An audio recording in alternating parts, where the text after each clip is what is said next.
Hello everyone, welcome to my channel inner you. मैंने अभी फ़िलहाल में एक नई सीरीज़ स्टार्ट की थी जिसमें मैं पौराणिक कथा लेकर आती हूँ। बट कुछ दिन से मैं उसको नहीं कर पा रही थी। मैं किसी वजह से मैं कहीं पे फंसी हुई थी, कुछ इश्यूज़ आ रहे थे, तो मैं रिकॉर्ड नहीं कर पा रही थी। आज मैं फिर एक पौराणिक कथा लेकर आई हूँ और आज की कथा है, क्यों होता है तुलसी और शालिग्राम का विवाह।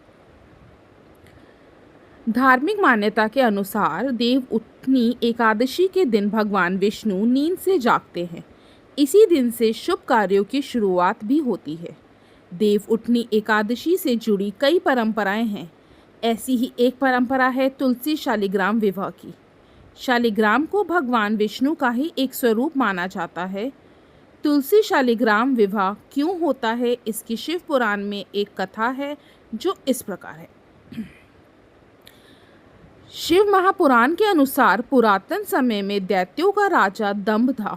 वह विष्णु भक्त था। बहुत समय तक जब उसके यहाँ पुत्र नहीं हुआ तो उसने दैत्यों के गुरु शुक्राचार्य को गुरु बनाकर उनसे श्री कृष्ण मंत्र प्राप्त किया और पुष्कर में जाकर घोर तप किया। उसकी तपस्या से प्रसन्न होकर भगवान विष्णु ने उसे पुत्र होने का वरदान दिया। भगवान विष्णु के वरदान स्वरूप दंभ के यहाँ पुत्र का जन्म हुआ।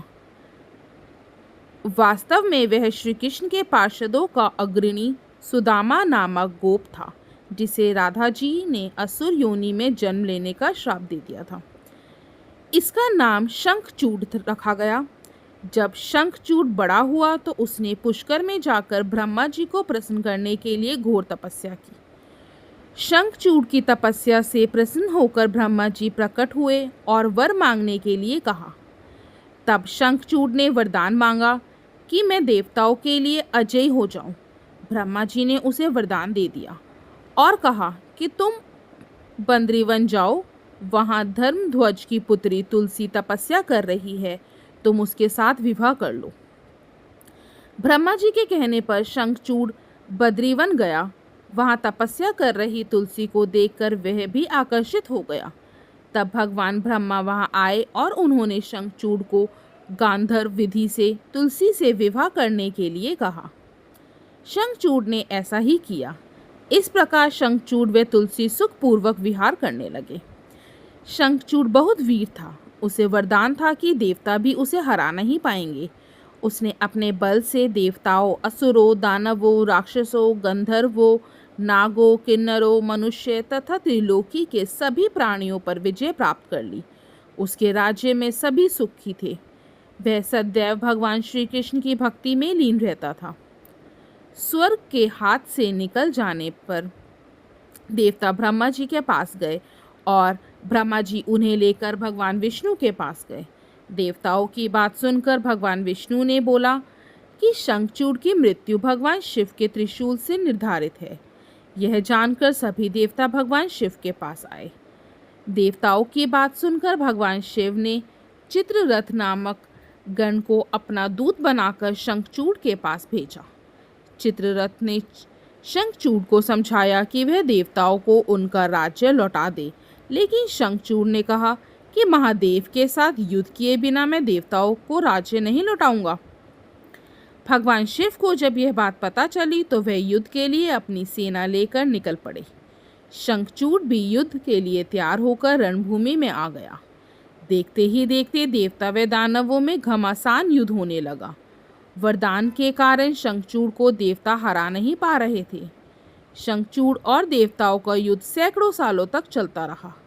अंत में भगवान शिव ने शंखचूड का वध करने के लिए जैसे ही अपना त्रिशूल उठाया, तभी आकाशवाणी हुई कि जब तक शंखचूड के हाथ में श्री हरि का कवच है और इसकी पत्नी का सतीत्व अखंडित है, तब तक इसका वध संभव नहीं होगा। आकाशवाणी सुनकर भगवान विष्णु वृद्ध ब्राह्मण का रूप धारण कर शंखचूड के पास गए और उससे श्रीहरि कवच दान में मांग लिया। शंखचूड ने वह कवच बिना किसी संकोच के दान कर दिया।